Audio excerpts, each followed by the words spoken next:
Welcome to active contracts Tamil. So என்னோட name Krishnamurthy. Disclaimers படிச்சுக்குங்க. So இன்றைக்கான வீடியோவில் இன்றைக்கான மார்க்கெட் எப்படி ரன் ஆகிருந்தது, ஸோ நம்மளுடைய டேபிளின் படி எப்படி சினாரியோ படி ரன் ஆகிட்டு இருந்தது, ஸோ நாளைக்கான லெவல்ஸ், எக்ஸ்பைரிக்கான 0 to 0க்கான ப்ராபபிலிட்டிஸ்லாம் என்னென்ன அப்படின்றத நம்ம பார்க்க போகிறோம். ஸோ அதுக்கு முன்னாடி நமக்கு மந்த்லி செஷன்ஸ் வர்ற ஆகஸ்ட் 9th ஸ்டார்ட் ஆக இருக்குது. ஸோ ஜாயின் பண்ணணும் விருப்பம் இருக்கவங்க கீழே கொடுத்துருக்க இந்த காண்டாக்ட் நம்பருக்கு வாட்ஸ்அப் பண்ணி டீட்டெயில்ஸ் வாங்கிக்கிங்க.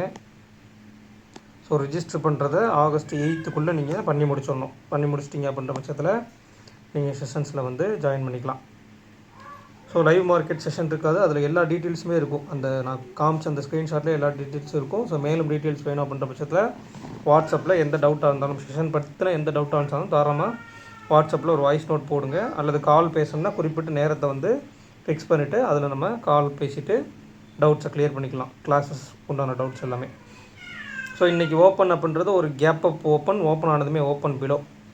நமக்கு ஒயிட் ரேஞ்சோட டாப் வந்து 24,550 இல்லையா. ஒயிட் ரேஞ்சோட டாப் வந்து 24,550, ஓப்பன் ஆனது 574. ஓகேங்களா. ஒயிட் எட்ஜினுடைய டாப் வந்து நியர்பை லெவல், ஒயிட் எட்ஜினுடைய டாப் வந்து 24,500. அப்போ மார்க்கெட் ஓப்பன் ஆனதுமே ஓப்பன் பிலோ வந்தாங்கன்னா அடுத்தடுத்த லெவல்ஸுக்கு வரணும் இல்லையா. அப்போ ஃபஸ்ட்டு 5 மினிட்ஸ்லேயே நமக்கு டேபிள் எப்படி பில்ட் ஆகுன்றது இருக்கும் இல்லையா. எல்லா மிட் பாயிண்ட்ஸுக்கும் மேலே ஓப்பன் ஆனதுமே open below, spot open below, future open above. So அந்த டயத்தில் நமக்கு சரியாக 9:19, 9:20 ஆல்மோஸ்ட் அந்த டயத்துக்கு நமக்கு ஒரு multiple strangle call option form ஆகுது. அப்போ அந்த multiple strangle call option form ஆச்சு அப்படின்ற பட்சத்தில் மார்க்கெட்டில் வந்து 600 வரைக்கும், 500 to 600 வரைக்கும் ரேஞ்ச். அப்போ 600 போகணும்னா அதுக்கு முன்னாடி என்ன லெவல் இருக்குது, நமக்கு ஓப்பன் இருக்குது. ஓப்பன் அபோவ் போனால் தான் நமக்கு 600 போகிறதுக்கு உண்டான ப்ராபபிலிட்டி. ஸோ இதில் ஆல்மோஸ்ட் நமக்கு 515 சம்திங் அதிலேருந்து என்ட்ரி எடுத்துகிட்டு நமக்கு ஷார்ட் ரேஞ்சினுடைய ஒயிட் ரேஞ்சினுடைய டாப்பை கடந்து நமக்கு கால் சைடில் என்ட்ரி கொடுத்து நியர்பை 600 ரீச் ஆகிடுறாங்க. ஸோ இதில் ஆல்மோஸ்ட் நம்ம எதிர்பார்த்தபடி ரேஞ்சை தாண்டி நடக்கிற மார்க்கெட்டில் பெருசாக மூவ்மெண்ட் இருக்காது. ஸோ மார்க்கெட் வந்து சைட் பேஸில் போய் தான் நமக்கு முடிச்சுக்கிறாங்க இல்லையா. நம்ம எப்போவுமே சொல்கிறோம், நம்மளுடைய ரேஞ்சை தாண்டி நடக்கும்போது பெரிய மொமெண்டம் அந்த இடத்துல இருக்காது. ஸோ சைட் பேஸில் தான் முடிக்கிறதுக்கு ப்ராபபிலிட்டி, அல்லது திருப்பி ரிவர்சல் உள்ளே வர்றதுக்கு ப்ராபபிலிட்டி. ஆல்மோஸ்ட் இந்த இடத்துல வந்து ஷார்ட் ரேஞ்ச் ஒயிட் ரேஞ்சினுடைய டாப்பை கடந்து மேலே போனதுக்கப்புறம் ஒயிட் ரேஞ்சினுடைய டாப்பு கீழே வரல. ஸோ கீழே வர்றதுக்கு உண்டான ப்ராபபிலிட்டியும் அந்த இடத்துல இல்லை. ஸோ அதுக்கிடையில் எடுத்துக்கிட்டிங்கன்னா டேபிள் அடுத்தடுத்து ஃபார்ம் ஆனது அப்படின்ற அடிப்படையில் பார்க்கும்போது நமக்கு 10:45 ஆல்மோஸ்ட் நமக்கு டபுள் ஸ்ட்ராடிலாக ஃபார்ம் ஆகுறாங்க. அதாவது 24,550 காலன் போட்டு 600 காலன் போட்டு 500 காலன் போட்டு 550 காலன் போட்டு மாறுது. இதில் ஏன் நம்ம அந்த 5வது ஸ்ட்ரைக் ப்ரைஸாக எடுக்கிறோம் அப்படின்னா, அவங்க வந்து ஒரு ஐடிஎம் கால் ஆப்ஷன் அப்படின்ற பட்சத்தில் அவங்கள நம்ம எடுத்தாகணும். அதுவே ஒரு ஓடிஎம் கால் ஆப்ஷன் இல்லை ஓடிஎம் புட் ஆப்ஷன் இருக்காங்கன்னா பிரச்சனை இல்லை. சரியாக 11:28 எடுத்துக்கிட்டிங்க அப்படின்னா ட்ரிபிள் ஸ்ட்ராடலாக ஃபார்ம் ஆகுது. நான் முன்னரே சொல்லியிருக்கேன், இந்த ட்ரிபிள் ஸ்ட்ராடல் அப்படின்ற ஒரு விஷயத்துக்கு வந்து இன்ட்ராடேயில் க்ரியேட் ஆச்சு அப்படின்ற பட்சத்தில் நமக்கு சைட் வைஸ் போகிறதுக்கு அதிகபட்ச ப்ராபபிலிட்டி இருக்குது அப்படின்னு. அப்போ 11:30 அந்த டேபிள் வந்து க்ரியேட் ஆயிடுது. இன்ட்ராடேயில் 11:30 நமக்கு க்ரியேட் ஆகுது. நமக்கு ரேஞ்சும் மேலே இல்லை இல்லையா, ரேஞ்சும் மேலே பெருசாக இல்லை. கீழே வர்றதுக்கு ப்ராபபிலிட்டி இருக்கான்னு கேட்டால் நல்ல கேப் அப் ஓப்பன், எல்லாத்துக்கும் மேலே நமக்கு ஓப்பன். அப்போ ஓப்பன் அதாவது கிட்டத்தட்ட மிட் பாயிண்ட்ஸ் எல்லாத்துக்கும் மேலே ஓப்பன் பிலோ இருக்காங்க. ஃப்யூச்சர் வந்து ஓப்பனை விட்டு கொடுக்கலன்ற பட்சத்தில் கீழே வர்றதுக்கு உண்டான ப்ராபபிலிட்டியும் இல்லை. ஸோ இப்போ ஆல்மோஸ்ட் மார்க்கெட் வந்து கீழே வரலாம், இல்லை சைட் பேஸ் போகிறதுக்கு தான் ப்ராபபிலிட்டி, மேலே போகிறதுக்கும் ப்ராபபிலிட்டி இல்லைன்ற அடிப்படையில் மாறுது. சரியாக நமக்கு கிட்டத்தட்ட ஒரு 10:45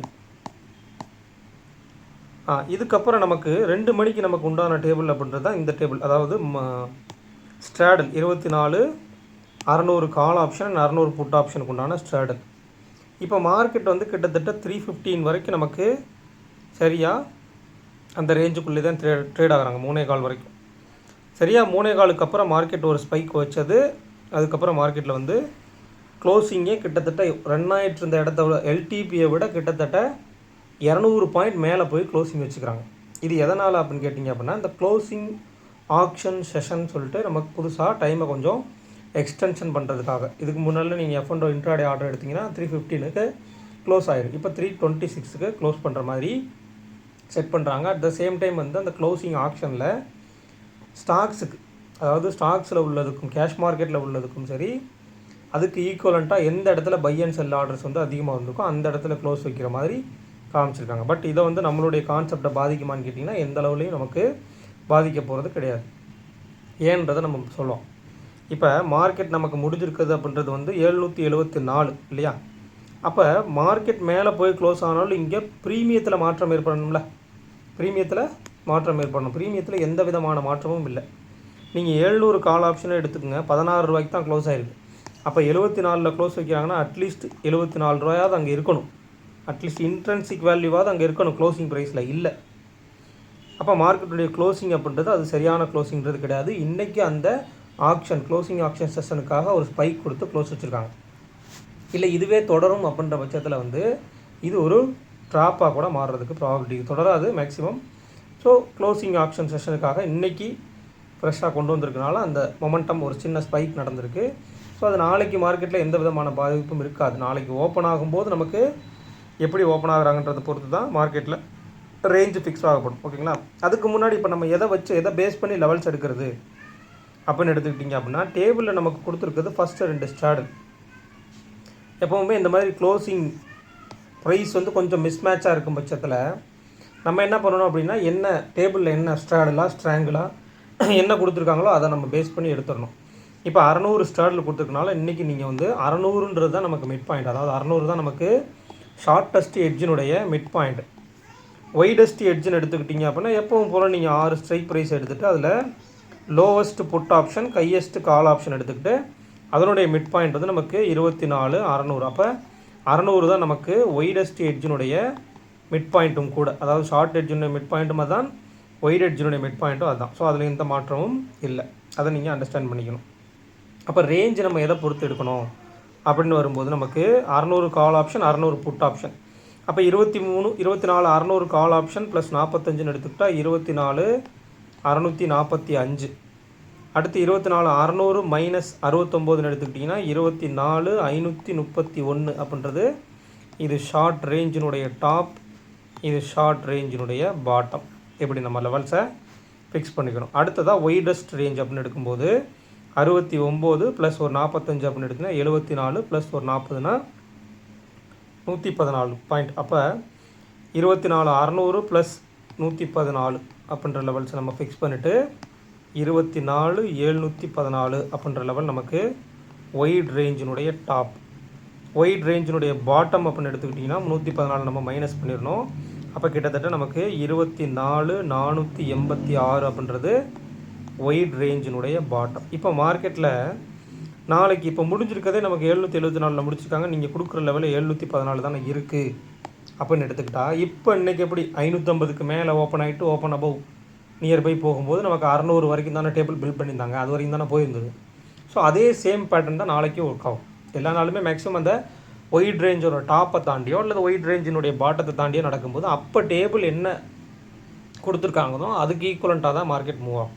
இன்னமும் கூட மார்க்கெட்டில் நீங்கள் வந்து ஈஸியாக ஐடென்டிஃபை பண்ணுறதுக்கு ஒரு டீப் ஐடிஎம் கால் ஆப்ஷன் எடுத்துக்கங்க. அதாவது 24,400 கால் ஆப்ஷன் எடுத்துக்கங்க. சிம்பிளாக சொல்கிறேன், 24,400 கால் ஆப்ஷனுடைய க்ளோஸ் 188 ரூபா. அப்போ 24,588 ரூபாய்க்கு நியர்பை தான் மார்க்கெட் க்ளோஸ் ஆகும். அதை தாண்டி இப்போ க்ளோஸ் வச்சுருக்காங்க அப்படின்ற பட்சத்தில் மார்க்கெட் ஃபுல்லாக டிஸ்கவுண்ட்டில் க்ளோஸ் வச்சுருக்காங்கன்னு அர்த்தம். க்ளோஸிங்கே டிஸ்கவுண்ட்டில். ஏன் அப்படின்றத சொல்லிடுறேன். நமக்கு ஸ்பாட் வந்து 774 க்ளோஸு, ஃப்யூச்சர் வந்து 650 தான் க்ளோஸ். அப்போ ஃப்யூச்சருக்கும் கீழே தான் ஸ்பாட் க்ளோஸ் வச்சுருக்கணும் இல்லையா? ஏன்னா மார்னிங் நமக்கு ஸ்பாட் வர்சஸ் ஃப்யூச்சருக்கு உண்டான ப்ரீமியம் கிட்டத்தட்ட 60 பாயிண்ட் 70 பாயிண்ட் இருந்தாங்க. அப்போ அதுக்கு ஈக்குவலண்ட்டாக தான் இருக்கணும். அப்போ 650 அப்படின்ற பட்சத்தில் 590 588. இப்போ நீங்கள் கால்குலேட் பண்ண அந்த கால் ஆப்ஷன் காமிச்சேன் இல்லையா, 24,400 கால் ஆப்ஷன் ப்ளஸ் 188 அப்படின்ற பட்சத்தில் 588, 24,588. ஸோ இந்த சைடில் நீங்கள் 24,650ன்னு வச்சுக்கோங்க. கரெக்டாக உங்களுக்கு அந்த கிட்டத்தட்ட ஒரு 70 பாயிண்ட் நியர்பை அந்த இடத்துல வந்துடும். நமக்கு ஆல்மோஸ்ட் அந்த ப்ரீமியமும் ஈக்குவலண்ட்டாக வந்துடும். அப்போ மார்க்கெட்டினுடைய க்ளோஸ் வந்து நியர்பை 588 கிட்ட இருக்கிறதுக்கு ப்ராபபிலிட்டி இருக்குது. நாளைக்கு இந்த செட்டில்மெண்ட் ப்ரைஸில் கொடுக்கலன்னா நாளைக்கு ஓப்பன் மார்க்கெட்டில் அதே கூட க்ளோசிங் ப்ரைஸாக ரிஃப்ளெக்ட் பண்ணுறதுக்கு வாய்ப்பு இருக்குது. ஏன்னா நாளைக்கு எக்ஸ்பைரின்ற பட்சத்தில் ஒரு டீப் ஐடிஎம் கால் ஆப்ஷன்ஸில் ஒரு 3 to 5 பாயிண்ட்ஸ் நமக்கு வந்து டைம் வேல்யூ இருக்கிறதுக்கு வாய்ப்பு இருக்குது. அப்போ 188 ரூபா அப்படின்ற பட்சத்தில் 24,400 + 188 அப்படின்னா 585, 588, 590 சம்திங் டிஸ்கவுண்ட்டில் இருந்தால் கூட 590 சம்திங்கில் இருக்குன்னு வச்சுக்கோங்க. ஆனால் 774 க்ளோஸ் வச்சுருக்காங்கன்ற பட்சத்தில் அது கொஞ்சம் அப்நார்மல் க்ளோசிங் தான். ஆல்மோஸ்ட் எப்படி பார்த்தாலும் இதில் நம்ம என்ன எடுக்க போகிறோம்னா, எஸ்டர்டே நமக்கு இன்றைக்கி நடந்திருக்கிறது வந்து ஒரு லோ டு ஹை க்ளோஸ் தான். சினாரியோவின் அடிப்படையில் ஒரு லோ டு ஹை க்ளோஸ் தான், பாசிட்டிவ் க்ளோஸ் தான், எந்த விதமான மாற்றமும் இல்லை. அப்போ நாளைக்கு நமக்கு க்ளோசிங் இந்த இடத்துல வச்சாலும் கூட, அதாவது இதே நமக்கு க்ளோசிங் ப்ரைஸாகவே கொடுத்தாலும் கூட, மார்க்கெட் இதுக்குள்ளே ட்ரேட் ஆகுறாங்க, இந்த லோவுக்கும் இந்த ஹைக்கும் உள்ள ட்ரேட் ஆகுறாங்கன்ற பட்சத்தில் சைட்வேஸ் போகிறதுக்கு தான் ப்ராபபிலிட்டி இருக்குது. நிறைய பேர்த்துக்கு வந்து கால் செல்லிங் பொசிஷன்ஸே க்ளோஸ் பண்ணி விட்ருக்காங்க நிறைய பேர். ஸோ அதையும் கொஞ்சம் கவனத்தில் எடுத்துக்கணும். அது செட்டில்மெண்ட்டுக்கு உண்டான கொஞ்சம் கரெக்ஷன் பண்ணியிருக்கிறாங்க. ஸோ அது என்னன்றது நாளைக்கு தான் நமக்கு தெரிய வரும். அப்போ நமக்கு பாசிட்டிவ் க்ளோசிங் முடிச்சுக்கிறாங்க. இதுலேயுமே இப்போ நீங்கள் கவனிச்சிங்க அப்படின்னா ஃப்யூச்சர் வந்து நமக்கு கிட்டத்தட்ட அங்கே 608 ட்ரேட் ஆகிட்டுருக்காங்க. கிட்டத்தட்ட 40 பாயிண்ட் நமக்கு மைனஸில் ட்ரேட் ஆகிட்டுருக்காங்க. அப்போ மார்க்கெட்டை வந்து நல்லா ஸ்பைக்கில், ஸ்பாட்டை வந்து ஸ்பைக்கில் முடிச்சுட்டு ஃப்யூச்சரை வந்து ஸ்டாண்டர்டாக நமக்கு ஒரு இடத்துல முடிச்சுட்டு நீங்கள் நல்லா அதை போய் ஃப்யூச்சரை பார்த்தீங்கன்னா தெரியும். ஃப்யூச்சர் வந்து பெருமளவில் நமக்கு ஏற்றம்லாம் கொடுக்கல. நியர்பை என்ன ட்ரேடிங் ப்ரைஸோ லாஸ்ட் ட்ரேடிங் ப்ரைஸில் தான் நமக்கு க்ளோசிங்கும் வச்சுருக்காங்க. 15:35க்கு லாஸ்ட் ட்ரேடிங் ப்ரைஸில் தான் நமக்கு க்ளோசிங் வச்சுருக்காங்க. பெரிய ஸ்பைக்லாம் ஃப்யூச்சரில் நடக்கலை. அந்த 5 நிமிஷம் நமக்கு எக்ஸ்டெண்ட் பண்ணாங்க இல்லையா, ஸோ அந்த 5 நிமிஷத்துக்கு நமக்கு அதே ட்ரேடிங் ப்ரைஸில் தான் க்ளோஸ் ஆகிருக்கு.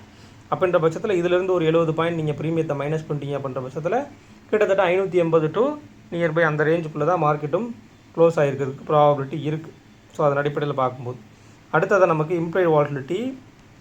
ஸோ இந்த சேஞ்சை வந்து இது ஒரு க்ளோசிங் ஆக்ஷன் செஷனில் ஒரு அப்நார்மல் க்ளோசிங். ஸோ இதை வந்து பெருசாக நீங்கள் கணக்கில் எடுத்துக்கிட்டு இதுதான் நாளைக்கு வந்து பெரிய கேப்பப்பாக ஓப்பன் ஆகும், கால் சைடில் ஓப்பன் ஆனோடனே ப்ரீமியம் ஏறிச்சுன்னா அது வந்து உண்மையான க்ளோஸாக இருக்கக்கூடும் ஓப்பன் மார்க்கெட்டில் அது கொடுக்கும் பட்சத்தில்.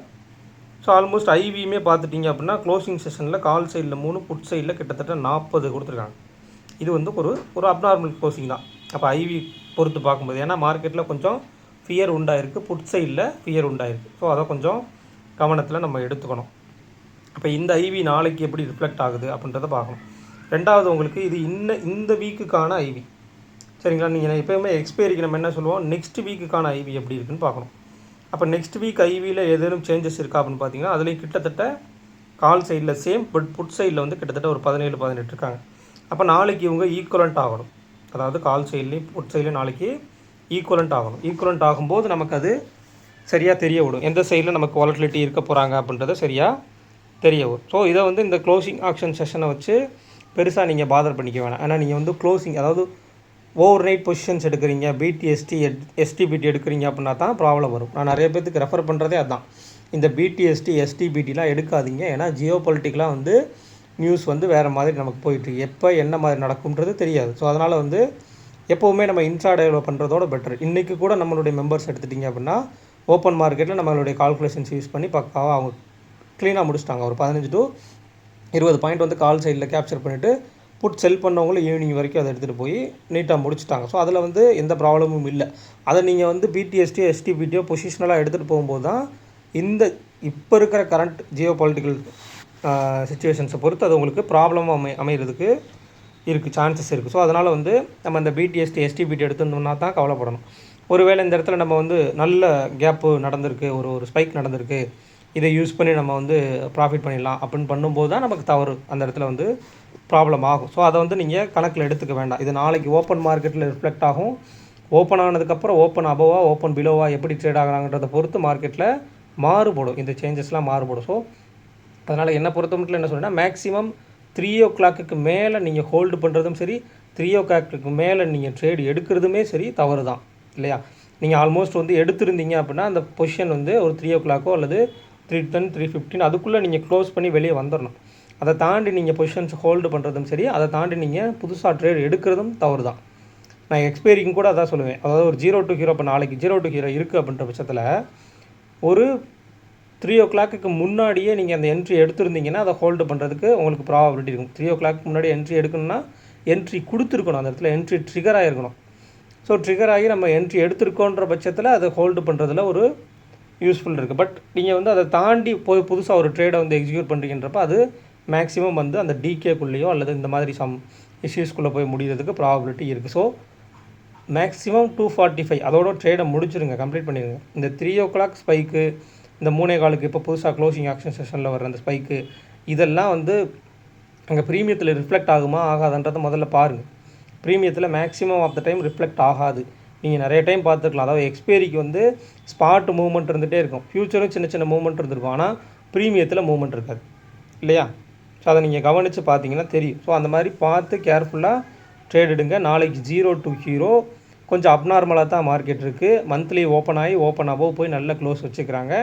ஸோ அப்படின்ற பட்சத்தில் பார்த்து கொஞ்சம் ப்ராப்பராக ரிஸ்க்கை கம்மி பண்ணி எடுங்க. நாளைக்கு வந்து ஹை வாலட்டிலிட்டி இருக்குமான்னு கேட்டிங்கன்னா, அந்த ஐவி வந்து 2 பக்கமும் ஈக்குவலண்ட்டாக டிஸ்ட்ரிபியூட் ஆகும் பட்சத்தில் 2 ஐவியுமே நமக்கு 10 அல்லது 15க்கு மேலே இருக்கும் பட்சத்தில், 15க்கு மேலே இருக்கும் பட்சத்தில் ஐவியில் நல்ல ஒரு வாலட்டிலிட்டி இருக்கிறதுக்கு ப்ராபபிலிட்டி இருக்குது.